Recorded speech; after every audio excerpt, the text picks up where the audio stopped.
Hello, everyone. Welcome to Expert Media Webinars. This is your host, Tony Ladig. Hello.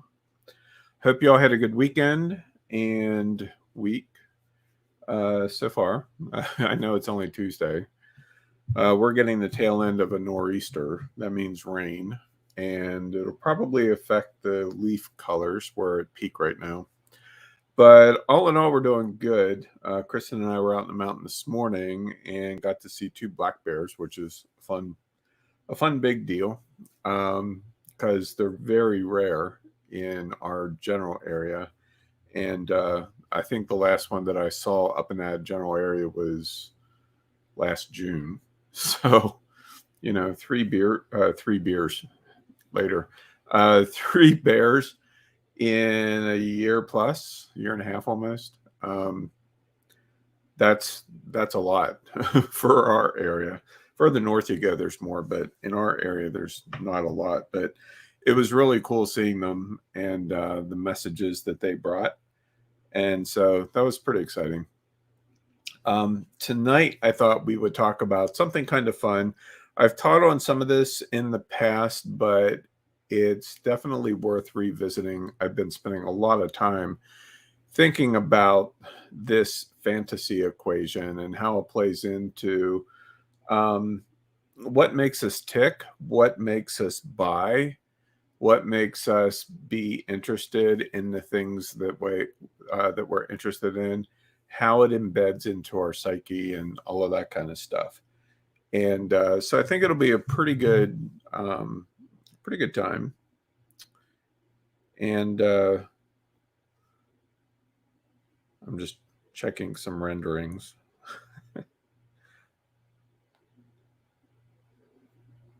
I'm running some style transfer images on a website, part of a new experiment. So I just wanted to check the results. Okay. So what I'm going to do is go full screen here with the slides. And yeah, let's give a formal introduction. Hello, everyone. Welcome to Expert Media Webinars. This is your host and teacher for the night, Tony Ladig. And welcome to this week's topic, the fantasy equation. So we're going to jump right into it. I'm really excited to share some of this information with you because whether you realize it or not, our entire lives are guided by perception based on archetypes. It's not something we think about. It's not something we often even realize. But the reality is that there are things that drive us. There are things that make us do what we do. And most of the time we don't think about it. But as a product seller, as a marketer, somebody who wants to connect with your audience, whether it's through digital products, physical goods, art, music, fill in the blank. This is something that you really need to understand because it's the underlying premise of why people do what they do. All of us. None of us are exempt from it.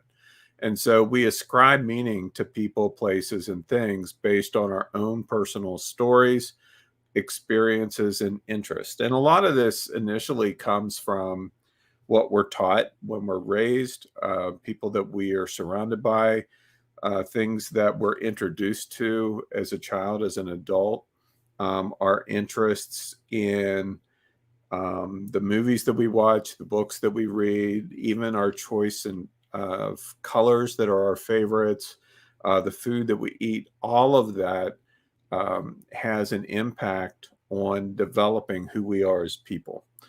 And so fantasy plays a massive role in that, probably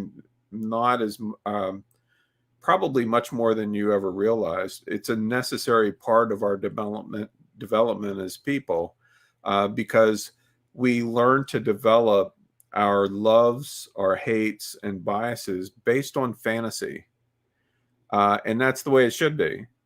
We all have experiences, and I shared this once before. I don't remember the context now, but it actually might have been on one of the Nerd Unscripteds last year or whenever. Doesn't matter. But, let's say that something happens to us. Okay. Like, for instance, we'll use the example that I shared before we got started. Kristen and I, we drove up into the mountains today. We didn't have a lot of time, only about an hour. And normally I go myself. I'm up there pretty much every day, unless the weather's bad, or this past weekend there were a lot of turkey hunters out. Of course, I don't know that they got many turkeys because they weren't hunting where the turkeys were. I was out photographing them, but there were no hunters nearby. Another conversation. But anyway, so we were out. We were driving along a couple miles back in the mountains on the dirt roads and everything in the Jeep, and didn't really see anything on the way to where I wanted to go and turn around, other than, beautiful, colorful trees and all of that. The weather was kind of spotty at that point. But on the way back, I'm driving along, and all of a sudden I realized that there are two bears crossing the road, two black bears. And I immediately stopped the Jeep, grabbed my camera, and took photos of them through the windshield, which, as you would imagine, didn't really turn out great, but I at least recorded the event. Okay. Not something I would post on Facebook or Instagram, but it was so cool to see because, bears are something I relate to. The native name that I was given in our naming ceremony years ago was Bear Walks in the Light. So I guess depending on which circles you walk in, you could call it my spirit animal or whatever. So when it shows up, it's a big deal. And when two of them show up, it's an especially big deal. But even with that happening and Kristen being there alongside me, which she almost never goes with me, it just kind of worked out today. Even though I have my perception of what took place and why, she experienced the exact same event, but her experience of that event is going to be filtered through her own biases, through her own experiences as she was growing up, the personal stories, all of that kind of stuff. And so if you interviewed us each separately and asked us what occurred, you're going to get related stories because we did experience the same thing, but the stories aren't going to align perfectly because we have our own developmental biases and everything. And that's not bad or good or anything. It just is the way it is. It's understanding that that's there, because when we understand that that's there, that presents an opportunity to us as marketers, as product creators, as people who want to connect with others in a positive way to make a positive difference in other people's lives. Quite frankly, it's what has been the underlying drive for me in connecting with you guys as my customers and subscribers, whether you know it or not. And so fantasy is what powers us to be better. It's what helps build that thing within us, that dream, those aspirations, whatever. It helps us and guides us to desire better. We want better for ourselves. We want better for our kids, whatever the case may be. We can call that fantasy. Now, normally when we think of fantasy, we think about, Harry Potter or Lord of the Rings or, some movie or book or whatever that we read. And that's certainly a part of it, like Snow White or Cinderella or whatever. That certainly is fantasy. But fantasy, if you think about it, what is reality? We could go deep and wide on this. What is reality exactly? If something hasn't happened yet, that better thing that we want to strive for, if we haven't arrived there yet, what would that be called? Fantasy. It doesn't exist yet. Maybe we could get really philosophical and say it does exist. We just haven't connected to it yet. It could be in an alternate reality or dimension or whatever. And, those conversations are way too deep for these webinars. That's what Nerd Unscripted is all about. But anything that isn't right now, and something like I can knock on my desk. This desk is real, but you guys have never seen it. So how could I prove that this desk is real? Sure, I could show you a photograph, but I could fake that photograph. So in reality, my desk, even though it's real to me, is fantasy for you. Do you see where I'm going? And it's important to kind of grasp that underlying scenario. So the stories that we read and the characters that we encounter as both children and adults shape us and mold us, both real and imaginary. Okay, because we learn our values, our qualities, and aspirations based on what we observe, whether it's real or fantasy. You know, did I ever see flying saucers? Absolutely. Me with a bunch of other people saw them all at the same time. That would obviously have an impact on how I view life in the world, especially if you never did. You might think, oh, it's bullshit. Well, I see your bullshit and raise you by an experience, right? So what is real to me is fantasy to you. See how crazy it can be? And so understanding this point is really the key to unlocking the why behind creating products that people want to buy. And I just realized I spelled that wrong. Where's spell check? Where's context check? That's what we need next. We need to develop a tool that reads your sentence and says, hey, wait a minute, this isn't the right context. Somebody go invent that quick. So we're hardwired to respond in a specific way. We can't help ourselves. We actually can change ourselves, but in a given moment, we can help ourselves. We're always after, hopefully, evolving and becoming a better person or developing skills or whatever. I mean, I can certainly tell you that I am not the man that that I am today compared to how I was 20 years ago. You guys probably wouldn't even recognize me as a person if I was who I was 20 years ago. Completely different. I mean, radically different compared to then.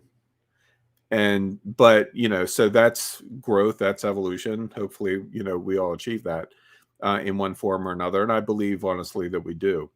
But even within that evolution, my own personal evolution, in any given moment, like if you asked me a question 20 years ago and the same question today, my response is going to be different. Why? Because the hardwired values and qualities and everything that were in me then are different than what they are today.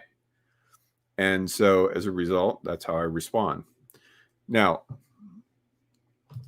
my word. So fortunately, when it comes to creating products and things that we want to offer customers, whatever that might be, art or writing or whatever, the public domain offers us limitless content, especially when it comes to fantasy. I mean, yeah, it's the classic fantasy stuff, but in looking for things, like I use way more public domain content than you guys even realize. And I taught, obviously, I've taught on public domain a lot, but still you have no idea. Even though I've taught a gazillion courses on the public domain, I still haven't revealed all my secrets. But the good news is that there's lots and lots to go around. Now,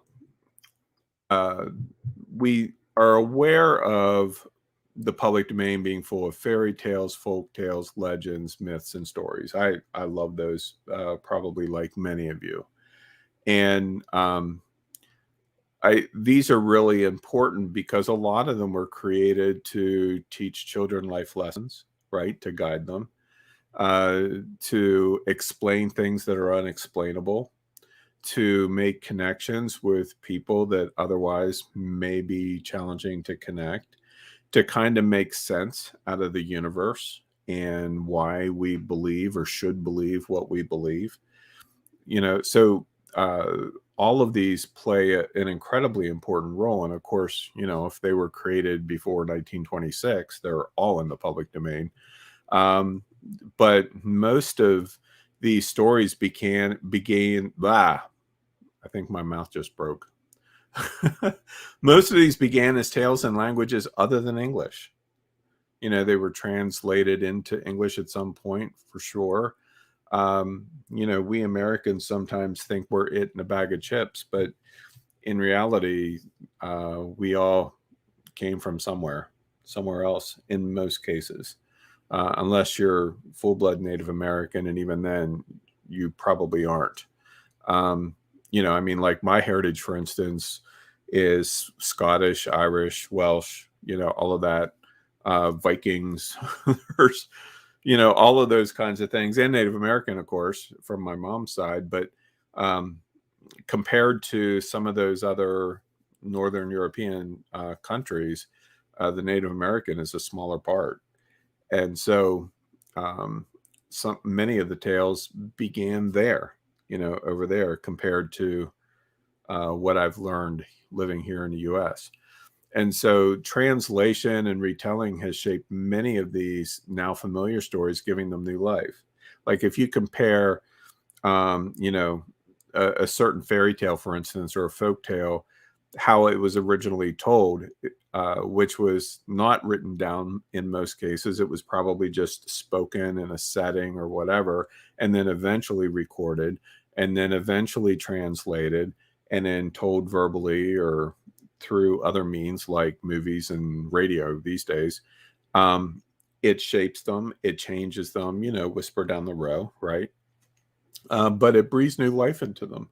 And that's one of the great things about all of these treasures that are fueling our beliefs, is that they're moldable, they're changeable, and we have the ability to build them into everything that we do, into our conversation, into interacting with others on social media, or creating products, or whatever the case may be. I mean, Julie is here tonight, I noticed, and she makes these amazing masks. I still have one that she sent me several years ago.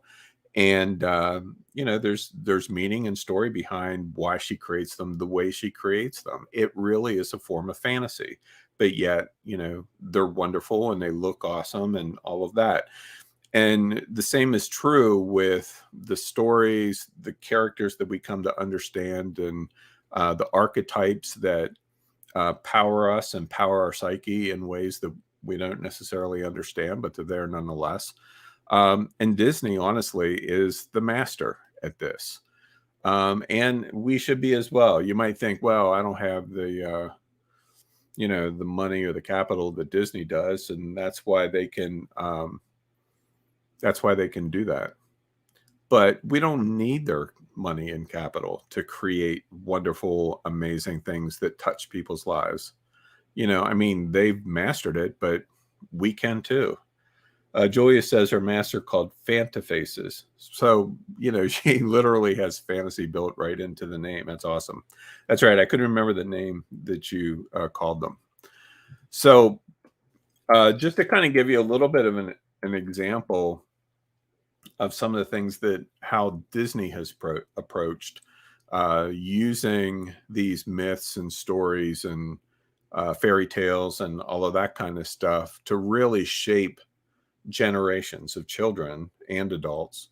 Aladdin is from the folktale 1001 Nights that was originally written in 1706. It could have been told much, much earlier.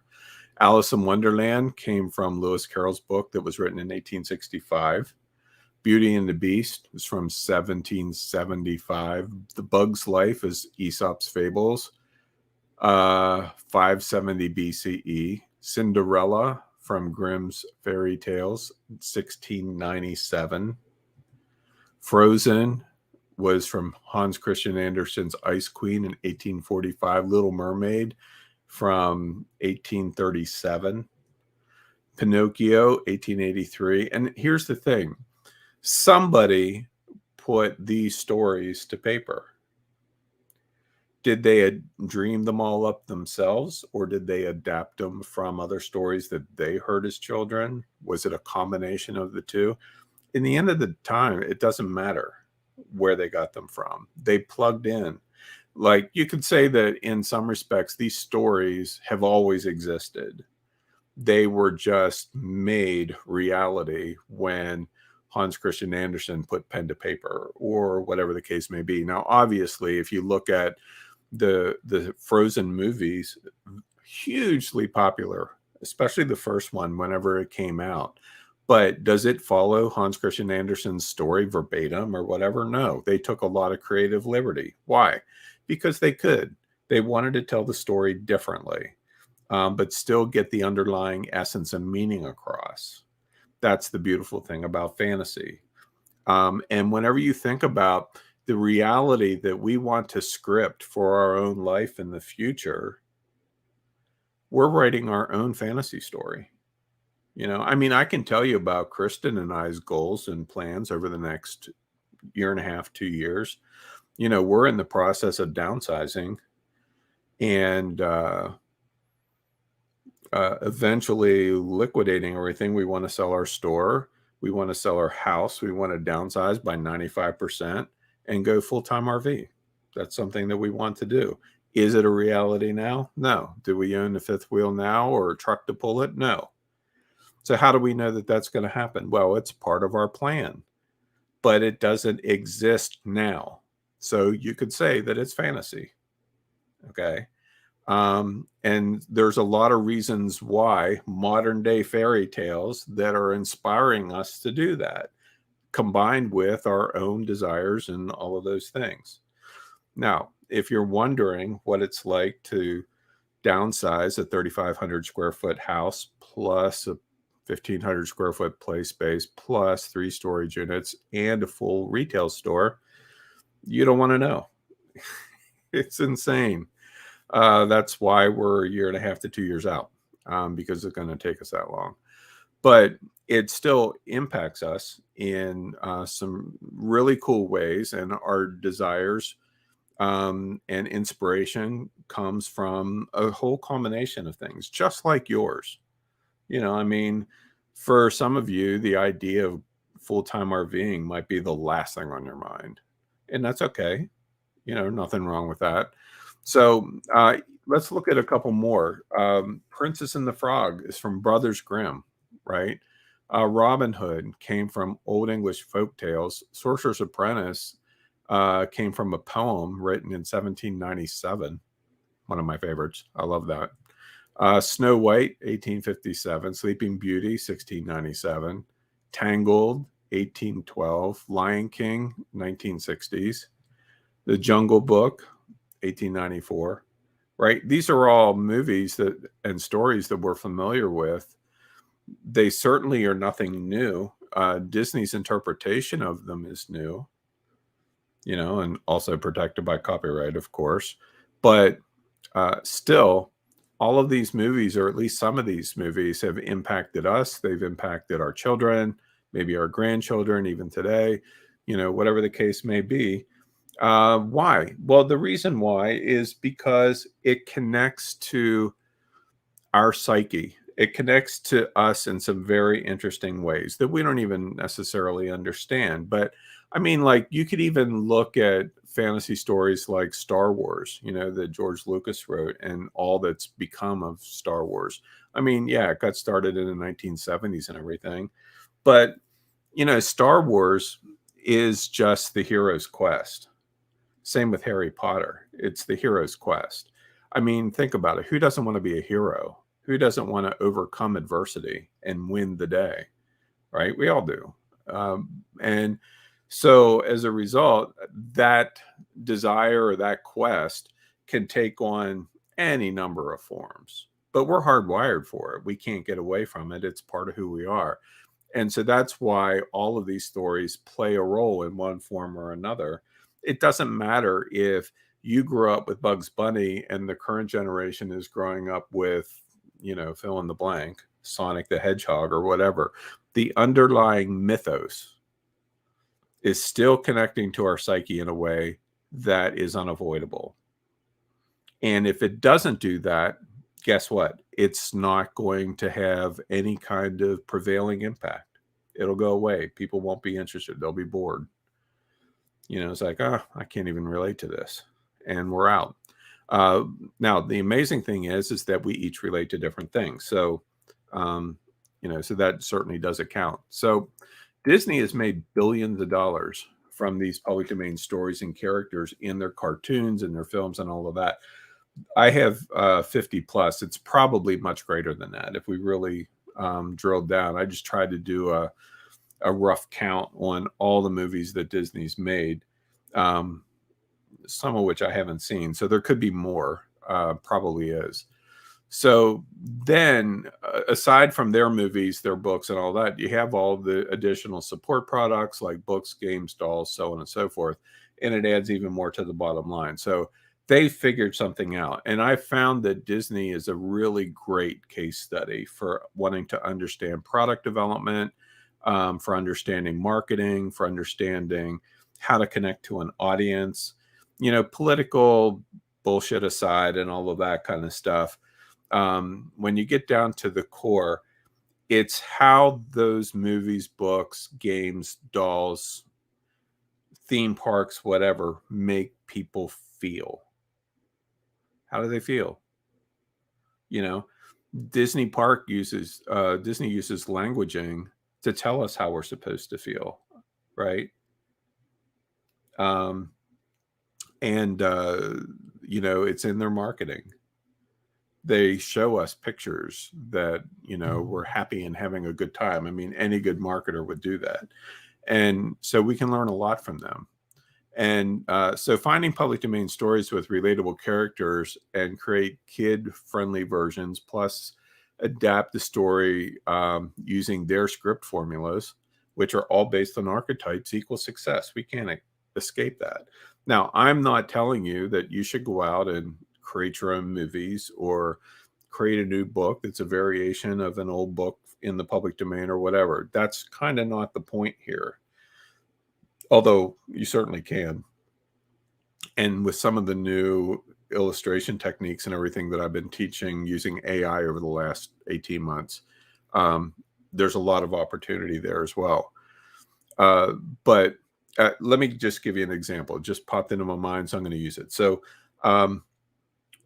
one of the popular growing markets these days are NFTs. And I'm not going to really get into a lot of explanation. NFTs stands for non-fungible tokens. And basically it's a way to take a digital product like a photograph or artwork or whatever and assign it a unique identifier to make it a one of a kind, so that if you normally think about a JPEG, anybody could share a JPEG, the exact same one, over and over and over again. You just have copies of it. But by using technology, they are able to take an image that you create or that I create and make it unique. So like, for instance, I have a couple books on my desk here. And while you could buy the same book, you don't have my version. You don't have my physical book. Up until now, it's been impossible to do that with digital goods. And of course, NFTs aren't just about images. It could be art or music or whatever. But up until now, that's been impossible. Now it is, using that technology. And so you have some of the art that people are buying. Some of it's super cool. Some of it's nonsensical. Some of it they're buying just because of who created it, just like regular art. But it's uniquely theirs. And you can bet your bottom dollar that the underlying motivation behind why people are spending so much money in some cases on this art is all based on fantasy. I mean, if you think about it, that art is ones and zeros. It physically doesn't exist unless somebody sends you a copy, like if that's part of the agreement for the digital art.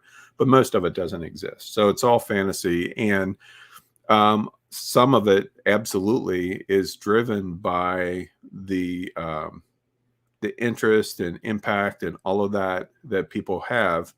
So like I'll just use myself, for instance. I don't currently own anybody else's NFT art or anything like that. That's likely going to change. But so what I would look for as I'm scrolling down through like OpenSea or Rarible or one of those sites where you can get it. What I'm looking for and what my eye is drawn to is going, oh, wow, holy cow, that's awesome, is likely going to be very different than you doing the exact same thing. It's like, oh, did you see that? Oh, yeah, it's kind of cool. And then you're like, holy cow, look at this one. This is gorgeous. It's called shopping, right? Your shopping interests are going to be different than mine. So it isn't just about NFTs. It's anytime we're looking for something, walking through Target, we need, or, Bonton, I don't know if they still exist, or at Kohl's, whatever, looking for clothes, maybe t-shirts. I'm going to be drawn to a different t-shirt than you are. I'm like, oh my God, they have new Nightmare Before Christmas t-shirts. And I run over and pick up a couple, and you're like, that stuff's just weird, or, I see a new Stitch t-shirt from Lilo and Stitch, and I'm like, holy cow, I have to own this now. And you're like, I don't care. But then you see Bugs Bunny and it's all over, right? So all of this is going on all the time, and it's now found its way into digital art, which I think is freaking awesome. But my point in sharing that story is that it's everywhere. These underlying driving factors are everywhere, and we need to understand it. If you want to sell any kind of products, it doesn't matter what it is, you need to understand this. That's just the way it is. It's what motivates people to do what they do. So it applies to any kind of product, music, physical goods, like people sewing things, art, of course, writing, all of that kind of stuff. It applies to all of it. The music that I like is almost guaranteed to be different than the music that you like. Probably not some of you. I mean, I'm pretty hardcore, like metal and stuff like that. Epica, Nightwish, Ad Infinitum, bands like that. Love, love, love.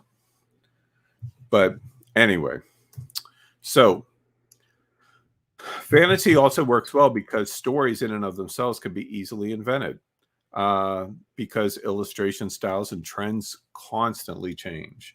And with some of the new technology that's out there, my word, man, if I showed you some of the experiments that I was running this afternoon with some of the new AI tech, holy cow. I mean, I saw there's this guy who was doing something really badass cool with AI art.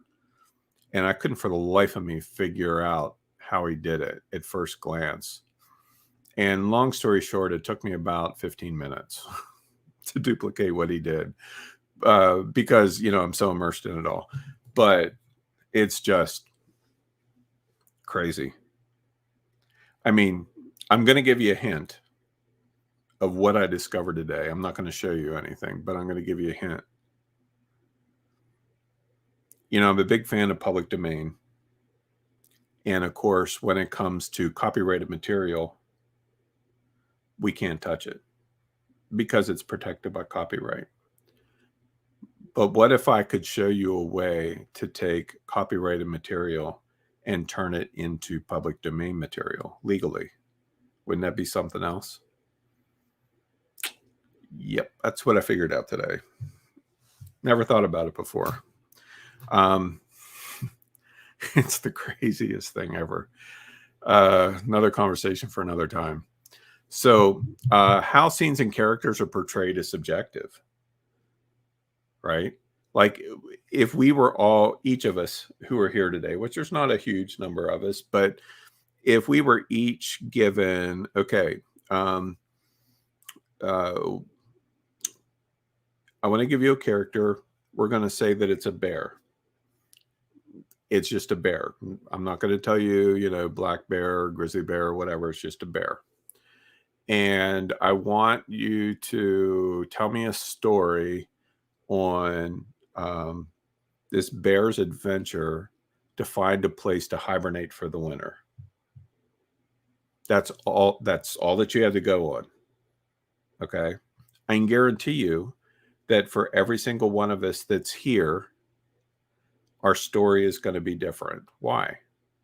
our relationship to what bears mean to us, what hibernation means, our influences in art styles that we like, the kind of storytelling that we prefer, all of that kind of stuff. Some of you may make it a photorealistic journey, like actual photographs. Some of you may take it down to cartoons or stick figures or whatever, and none of them would be wrong. But in essence, you would each be telling the same basic story, but influenced by your own upbringing and beliefs and biases and those kinds of things. All of that is powered by fantasy. Okay. So you think about how many different ways you could portray any given character. I mean, I've one of the tests that I've been running, and those of you who were in the last AI course, you've seen some of these results where I took the keyword tree and paired it together with 175 different artists. And even though tree is a tree, the way the AI portrayed it based on those artists' style, all 175 of them were different. Some of them had some similarities to them. Some of them were radically different. And you know, that's just one example. That's just using AI, right? And so to me, that's incredibly encouraging. It's incredibly exciting because that means that we're not limited in what we can do and create. That's really exciting to me. And so as a result, you can easily introduce characters to new adventures. You know, I love Alice in Wonderland. It's one of my stories, you know, out of all of them. I don't know why. I seem to be drawn to weird, quirky, alternate dimension kind of stories, and Alice in Wonderland certainly is that. You know, get down the rabbit hole, you're in an alternate reality where cats are pink and purple striped, perhaps, and talk and then disappear. You know, and rabbits run around with top hats because they're always late looking at their watch. You know, that's not normal. But how many different adventures could we take Alice on, or the rabbit, or Cheshire Cat, or whoever? I mean, it's limitless. We could do anything. We could take them back in time. We could put them on another planet. We could bring them into present day. How would that happen? I don't know. We'd make it up. What would they do if Alice lived in 2021? If somehow, in some weird way, Cheshire Cat appeared in 2021 in real form? What would that look like? What if it was a fantasy tale? What if it was a bank robbery story? You know, what if The Rock was in it? You know, or whatever. How would it look? So we can really go anywhere with it. What if we didn't want to tell a story? We just wanted to introduce those overarching themes into products that we create, like AI art. Take that, create it. You know, the basic characters of Alice are in the public domain. So you know, we could create modern art, sell it in galleries, sell it on mugs, sell it on t-shirts, sell it as NFTs. Doesn't really matter. So you kind of see how huge this is for us, right?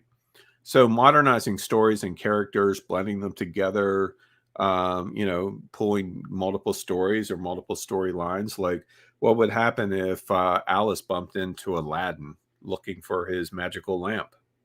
And Alice decided to help him out with the help of Cheshire Cat. Like, what would that look like?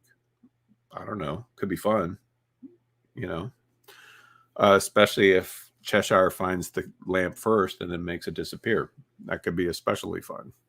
Say, fine, I'll give you your lamp back as soon as you take Alice out on a date. Whatever. So presenting the stories and characters in different contexts can also lead to creative outcomes, like Snow White is a tech nerd with 7 dwarves as robots. Right? I mean, we're only limited by our imagination, but understand that our imagination is influenced by all of these things that we've been surrounded with as we've grown up. You know, things that we were told, things that we saw, things that we heard, read, experienced. All of those things have input to create us who we are today. And so, you know, you could also try using different points of view. Little Red Riding Hood from the point of view of the wolf and how he was framed. What would happen if the wolf was the victim and the Little Red Riding Hood was the nemesis? You can also apply different archetypes to characters, villain instead of hero, magician instead of introvert. And then there's also the understanding that all characters in every story, including our own lives, draw upon some type of archetype. Everything you do is because of an archetype. Everything. And so archetypes are just prototypes. They're a pattern or recurring symbol based on typical familiar characteristics. And they're what make our characters in fantasy human. Why? Because they're what control us. And so if you want your readers or, product buyers to connect with your characters or what you're creating as art or music or stories or whatever, and be vested in their fictional lives, archetypes are where to start. At the end of the day, all fantasy boils down to archetypes because that's what we boil down to. And so combining archetypes together with the myriad of characters available to us creates unlimited options. And that's what's cool. So let's take a quick look at archetypes. I've shared these before, but I think they're important to revisit here. You have the anti-hero and the bully and the bureaucrat, caretaker, catalyst, child, coward, dreamer, explorer and wanderer, the gossip, grouch, guardian, hero, innocent, introvert, investigator, judge, loner, magician, martyr, mentor, teacher, messenger, monster, ordinary man, parent, predator, rogue, saboteur or betrayer, Samaritan, scholar, sensualist, slave, thief, trickster, victim, and villain. How many of those describe you right now? If you were really honest about it. And I guarantee, pretty much I feel good about guaranteeing the fact that more than one of these define all of you. I know I can point to several. And these change, especially as we grow and evolve and all of that kind of stuff. And so as a result, there are some that perhaps we could relate to whenever we were maybe in our teens or 20s that we can't now. I'm definitely a mentor and teacher now. I wasn't when I was 18. Dreamer, that's always been a part of me. Explorer, wanderer has pretty much always been a part of me. Investigator, same. Introvert, most of my life. Hero, I don't know. I never really see myself that way, but I've never been a bully or bureaucrat. Caretaker at times, yeah.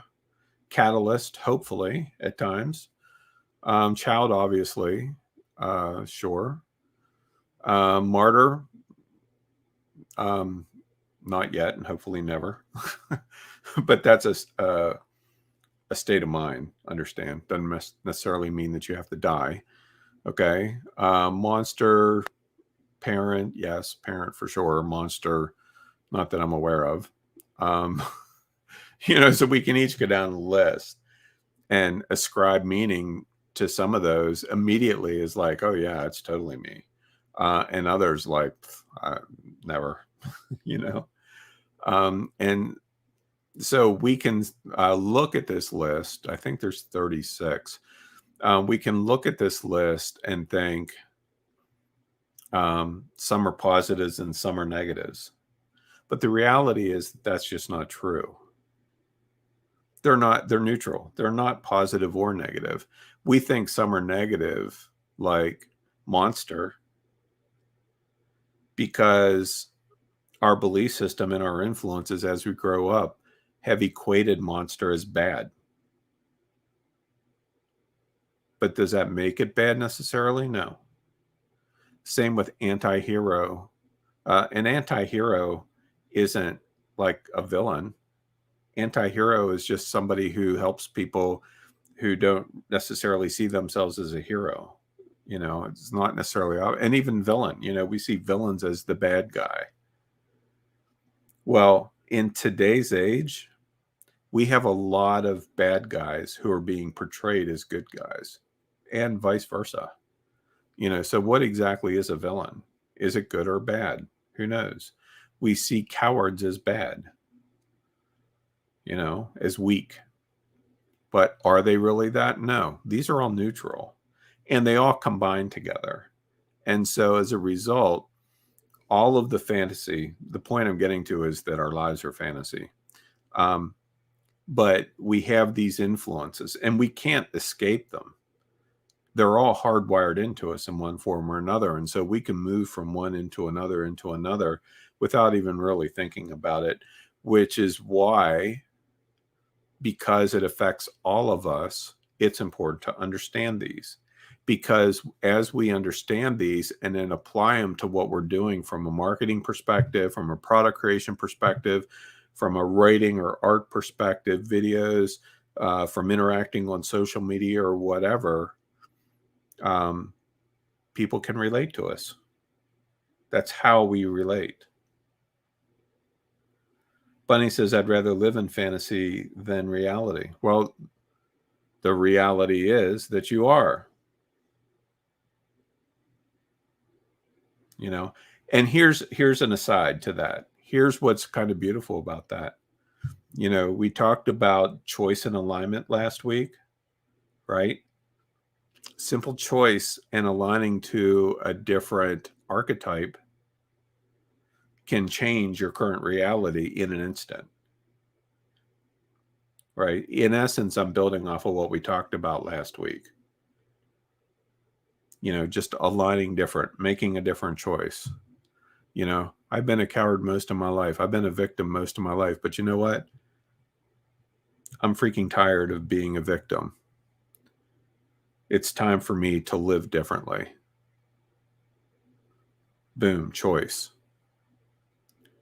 We move away from that.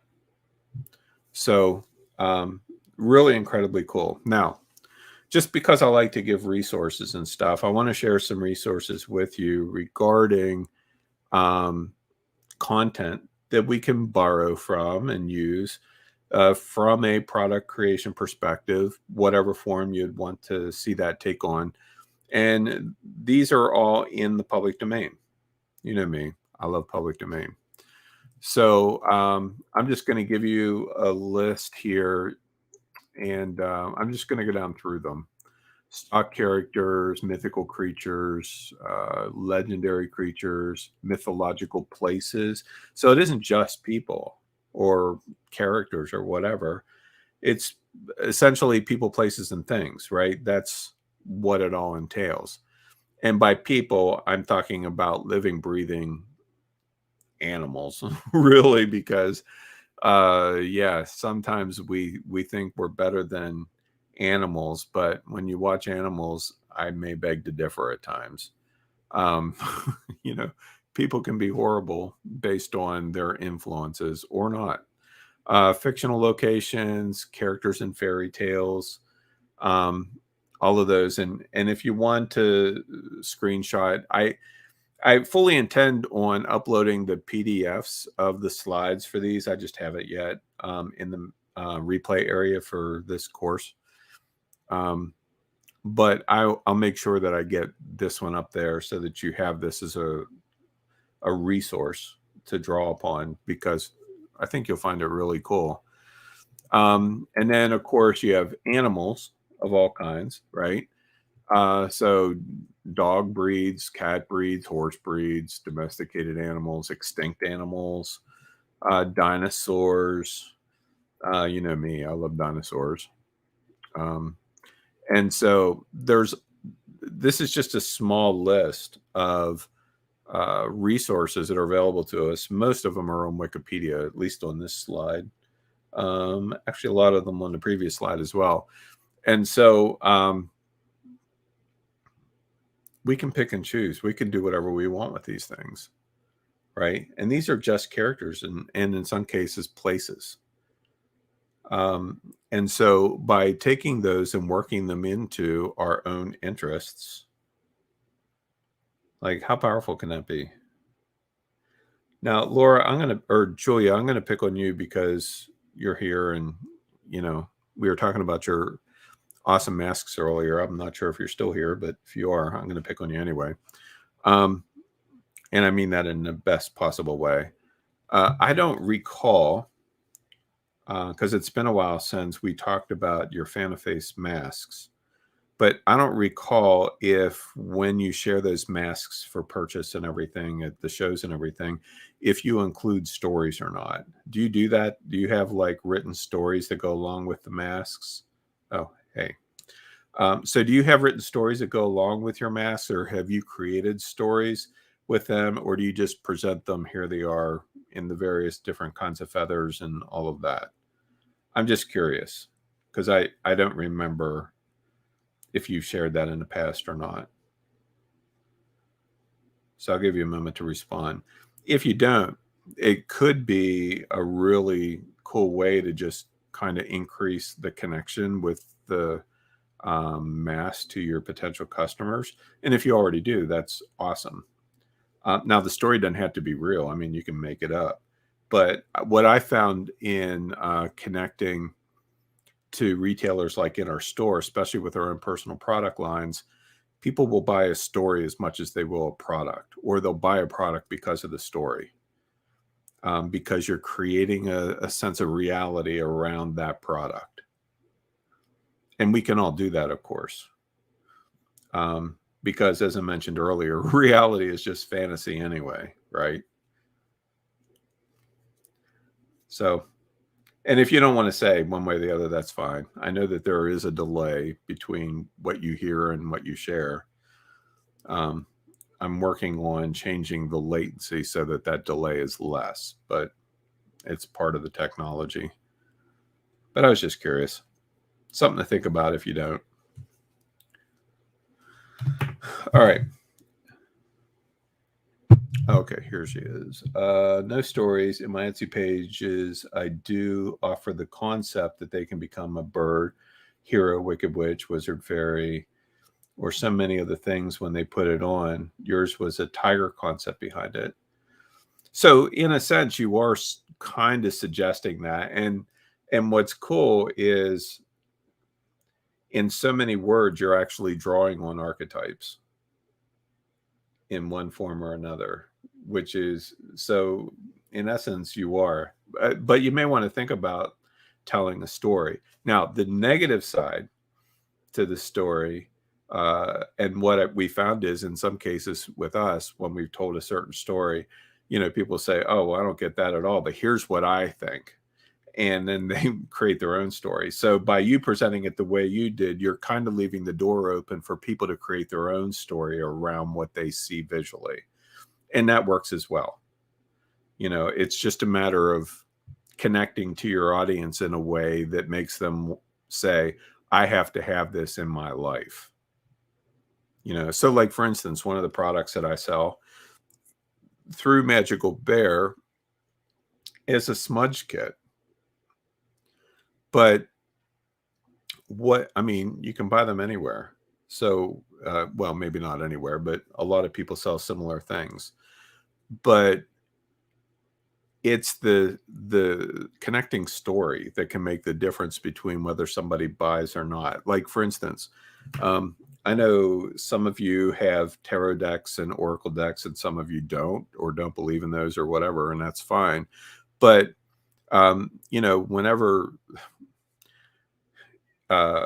whenever I buy an oracle deck, for instance, obviously you're buying it without being able to look through all the cards. So what is it that helps me make the buying decision? The art. Or if they share a couple examples of, the messages or whatever. That's what inspires me. Now I have like 50 of them, downside to having a Llewellyn wholesale account, or an upside, depending on how you look at it. But, the art, it really inspires me. I feel a connection to it. Why? Why do like, if I showed you the collection of Oracle decks and tarot decks that I have compared to ones that may interest you, there may not even be a connection there, right? You may think, "Oh, yeah, I guess that is pretty, but oh my god, look at this one." So why would you respond that way when I'm looking at the one that I'm holding going, "Yeah, this is the one." Like, I went through the 2022 catalog for next year. Ugh, what a fun time. I told Chris, and I was like, "I have about 8 more decks we need to order." But we sell tons of them in our store as well. People are really responding well to them. But another thing and this is like, I want to share with you a lot of different ways of using this and spinning this. This isn't necessarily about you writing your own fairy tales. Okay. Fantasy goes much further beyond that. Like, one of the things that we're building in our store is a vegan pantry. Now, Kristen and I went vegan about 4.5 months ago. And all in all, it's been a really good experience, especially because there's a lot of options and choices these days. And people have allergies to different things and all of that. And Kristen has allergies as well, like to gluten and tree nuts and those kinds of things.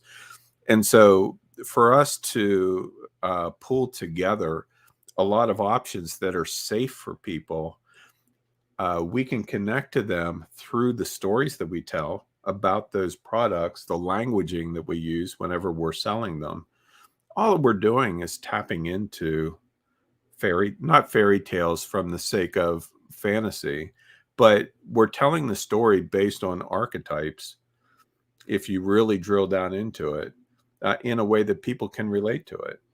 And so as a result, Kristen has very clear language that she uses whenever people come in and they see her vegan pantry, and she kind of moves into the sell mode.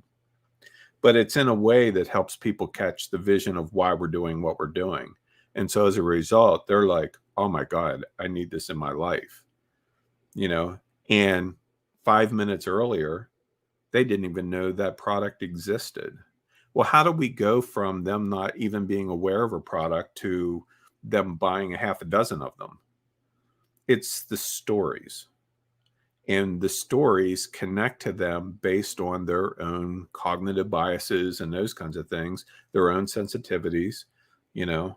Um, and we can do the same thing. Honestly, at the end of the day, it's just good marketing, but it takes a while to get that languaging down sometimes. I mean, you know, you call what a doctor does as a practice. And I kind of feel the same way. I've been at this for 15 years and I still feel like it's a practice.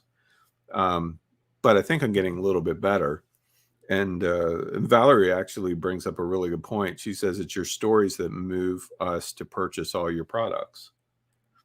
And I would never claim that the marketing language that I use is to manipulate you or anything like that. I'm just doing my best to live transparent and communicate my own excitement as much as I can. I mean, that's why I do what I do. And, I try to pay attention to your interest and needs and those kinds of things as well. And so as a result, it influences how I do things or say things or whatever. But it's not to manipulate you or trick you. I think I deliver on what I promise, at least most of the time. At least that's my intent, of course. So does anybody have any comments or questions on what I've shared? While you're thinking about them, I want to tell you about what's next. And what's next is kind of fun. I can't wait personally. No one-day marathons this time, although I really enjoyed that last course. Teaching it all in one day. I mean, it was a lot, but man, was it fun. I thought it would exhaust me, but it didn't. It took me like 2 hours to wind down from that. I was so excited. But we're not doing that this time. But what we are going to get into is public domain fantasy hacks. Let's going to be awesome. 3-module. Well, it ain't a one-day workshop. Sorry, I forgot to delete that part. It's going to be on Mondays, November 1st. So it starts next Monday, 1st, 8th, 15, and 6 p.m. Module 1, we're going to talk about public domain characters, animals, and gods. Oh my. And we're going to explore the vast supply of fantasy characters of all types available to us in the public domain, and how to leverage those characters to create awesome products of all types. Like, for instance, these two images on the right. They are AI generated, part of a book series that I'm working on called Robots, and they are robots. Robot as a character is in the public domain, but I can assign different archetypal meanings to them or whatever. I mean, if you look at the top one versus the bottom one, just from a visual perspective, you can assign meaning to them and what they, how you react to them or whatever. And that's the beauty of it all, right? Module 2, we're going to get into location, settings, and worlds. We're going to talk about why locations and settings are an important part of all fantasy lore and why we must consider them as resources for creating new products. As I mentioned at the beginning, I travel up to the mountains near us every day, almost every day, probably 5 or 6 out of 7 days. Depends on the weather and, Pennsylvania hunters in the woods with guns looking for turkeys. Not my idea of a good time on a Saturday, even though they usually aren't where the turkeys are. But most of the time I'm there. And so as a result, there is a certain mythos that I've developed in my own belief system about that area that you may not get at all, and I've taken a couple people out there. Jay Boyer visited here back in the summer, and we spent some time up there and everything, and enjoyed our time together, and me taking him to all the sites up there and everything. But for other people, even in our area traveling up there, it's just forest, and there's the lake or reservoir, whatever. But for me, I've gotten some of my most important downloads ever up there in certain spots.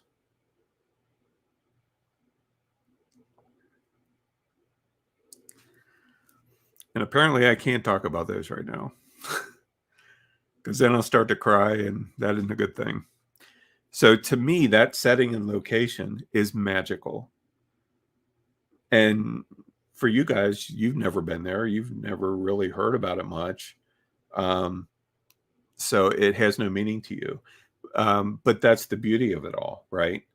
And then module 3, we're going to get into public domain objects, symbols, and things. This is probably going to be my most favorite module of the 3, just because I know what I'm going to be sharing. We're going to get into different types of content and venture into how we can capitalize on millenniums worth of this type of content, both real and imagined. Kristen and I have been running some experiments with AI lately, especially her, on symbolism and stuff like that. I was experimenting with sacred geometry and stuff earlier today. And my word, symbols, the study of symbols when we're talking about fantasy and archetypes has been one of my obsessions for decades. And so I really want to take what I've learned with that and pour it into this module and share it with you in a way that, well, let's just put it this way. As we go through these modules, I think most, if not all of you, are going to have some serious holy crap moments because it's just going to be fun. So if you want to get on the fun, I'm going to be mailing about this tomorrow. So if you don't want to go to the link tonight, you don't have to, or you can if you want to be an early bird, not wait to the last minute. publicdomainhacks.com/fantasy-hacks. I think fantasy hacks without the dash will get you there also. But anyway, it's going to be fun. We're not starting until next Monday, so we got 6 days or so, but we're going to have a really good time. And I haven't done a hacks course in a little while. I think the last one was, I don't remember the last one. But anyway, we're going to have a good time. Bunny asked, Aroba calendar this year, love your bots. I'm not sure. I've thought about it, but I'm not sure. And I see Bunny also mentioned, I can't wait for the NFT training.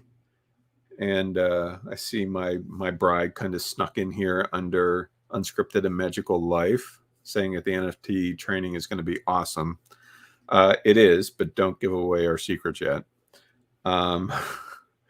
Which, by the way, Unscripted and Magical Life is part of one of our new brands that we're developing. And she just loaded our first video related to that today. Bunny says, we bought a neighboring piece of land that has an amazing magical willow tree. I love willow trees. When I was a kid, my grandmother and great-grandmother lived across the street from us, and she had a willow tree in her side yard that was just awesome. It's been gone for decades now, but it was awesome. I love that tree. They're one of my favorites, and you actually don't see many of them in our area these days. Lots of pines, lots of oaks, maples, and poplar. I mean, and cedar. You'll see those as well. But Long on Crypto, looking forward to your NFT training. Me too. It'll be in November. I'm not quite sure when yet. I have a rough schedule that I'm following that I've created, but I haven't quite. It's probably going to end up on a Thursday because I'm moving back to Mondays and Thursdays for training now, I think, for the rest of the year. So it'll probably end up on a Thursday or happen after this particular course wraps, which would also be the end of November. So we'll see how it goes. Val says, I love the willow tree in Harry Potter. I like Harry Potter. There's just something cool about the story. But then, I grew up with The Hobbit and, the whole story around his adventure and Lord of the Rings and all of that kind of stuff. Like, that's what fired my imagination as a kid. Like those stories. And some of the, what's the one other author that I really liked? I can't think of his name right now, but he wrote several stories, one of which was Silmarillion, or is that what it was? Silmarillion, something like that. I can't think of his name now, but anyway, good stuff.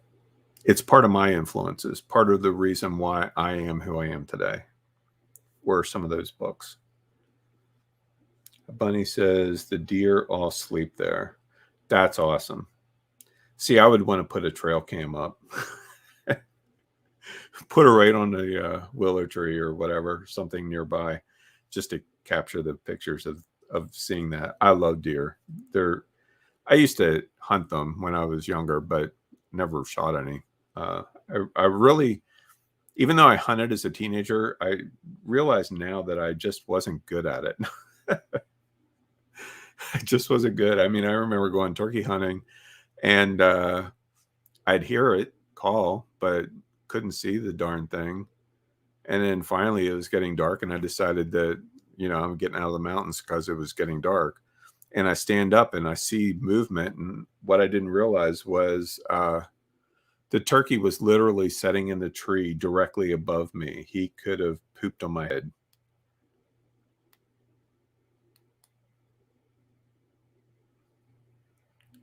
Oh, yeah. You want to do www.publicdomainhacks.com. Yes. Actually, let me just type that into the comments here. www.publicdomainhacks.com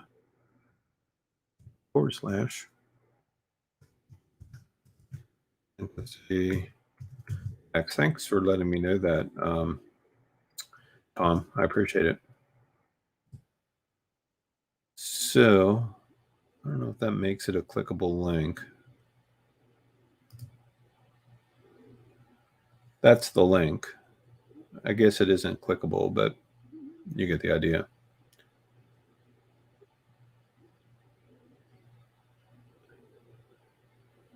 Bunny says we chased them off the porch. I'm jealous. Yeah, the YouTube channel is Unscripted and Magical Life.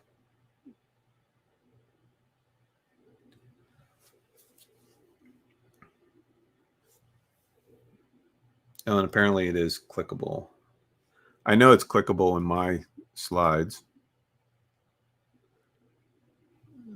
So if I pull this over here, yeah, it's $47. And the class schedule is here and everything. So, does anybody have any other? Oh, where'd Joe go? There you are. Does anybody have any other comments or questions?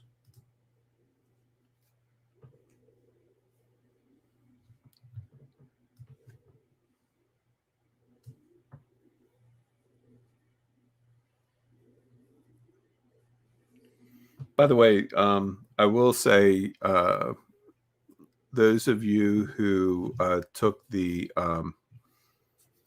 either of the AI trainings that I taught, the one AI program that I demoed a lot, Accomplice, Adam dropped a major update yesterday, and it's a game changer. It's pretty awesome what you can do with the new version.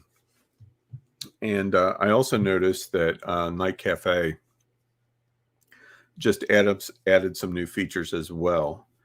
And those are also really cool. But Accomplice especially. I've known about these changes that were coming there for about a week and a half, but I couldn't really share what those were. But now that I can demo and use them, which I have been, all I can say is you got to go check them out. They're pretty cool. Influencer images and all kinds of things like that. So if there's no other comments and questions, you're welcome, Val and Bunny. We're going to wrap this up. And we're coming up on November. What is today? The 26th. So that means that next Tuesday, we're going to start up Nerd Unscripted again. And that'll be at noon on Tuesdays. So if you want to confirm the fact that I really am certifiable, feel free to come to Nerd Unscripted, because that's where I get to share all my weirdness. And it's been a weird year. Very weird. Some of these downloads, holy cow, they haven't all been comfortable. But they've been something else. Especially, there's been this ongoing theme, especially the last half of the year here, regarding it. I titled it Beyond the Veil. Well, I'm just not going to give away any more just yet on that, but trust me, it's different. But I'll be sharing probably start at the beginning of this year's downloads, because there's been a lot of them, and just kind of work our way through like we did the last time we did Nerd Unscripted. So it should be a lot of fun. Val says, yes, you come across very authentically. Well, good. I'm glad to hear that, because that's my goal, is to be authentic. Like if you met me in person, I'd like to think, and some of you have, I'd like to think that I'm pretty much the same way then as I am whenever I'm presenting and everything, or teaching or whatever, because honestly, I don't know how else to be other than who I am. So what you see is what you get, so to speak. So thank you all very much. I really appreciate you joining me here tonight. Yeah, Kristen says, I already know how certifiable you are. Well, you know, you're one to talk. So that's all I'll say. So thank you all very much. Enjoy the rest of your evening and week. And when you get a chance, definitely check out publicdomainhacks.com/fantasy hacks. There'll be an email about it tomorrow explaining more. And also in Expert Media Community and in the Facebook page for Expert Media Group. And so keep an eye out for that. And we're going to have a good time starting next Monday. So good night, everyone. We'll talk again soon.